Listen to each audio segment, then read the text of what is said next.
წინასწარი პატიმრობის ბოროტად გამოყენების შესახებ მიღებულ რეზოლუციაში ევროსაბჭოს საპარლამენტო ასამბლეამ საქართველოს თურქეთთან და რუსეთთან ერთად გააკრიტიკა.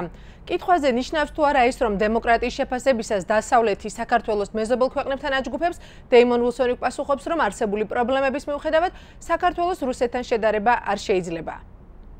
Georgia's in a historic transition right now. Georgia's moving from the legacy of a post-Soviet state trapped in საქართველო ახლა გარდამავალ ეტაპზეა. ის პოსტსაბჭოთა მემკვიდრეობიდან და თითქმის არ შემდგარი სახელმწიფოდან იქცა ქვეყნად, რომელიც დასავლეთის კარებთან დგას, ნატოს კარებზეა გაკუნებს და აქვს წარმოუდგენლად მყარი კავშირი ევროკავშირთან და შეერთებულ შტატებთან.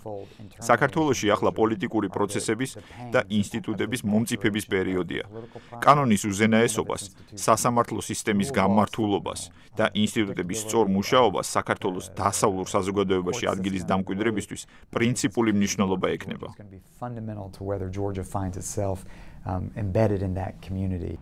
დეიმონ ვილსონის შეფასებით, თბილისის ყოფილი მერის გიგი უგლავას სასამართლო საქმე სწორედ ამ ინსტიტუტების გამართულად მუშაობის ტესტია.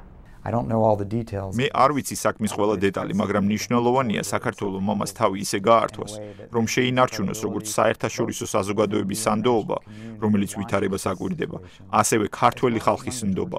წვავე პოლიტიკური დებატები ნებისმიერ დემოკრატიულ საზოგადოებაში ხდება, მაგრამ არსებობს ხაზი, რომლის გადაკვეთაც არ შეიძლება. ამ ხაზის პოვნა გარდამავალი დემოკრატიისთვის ყველაზე რთული მისიაა. ჩემი აზრით, საქართველოში ახლა სწორედ ამ სირთულეების მომსწრენი ვართ.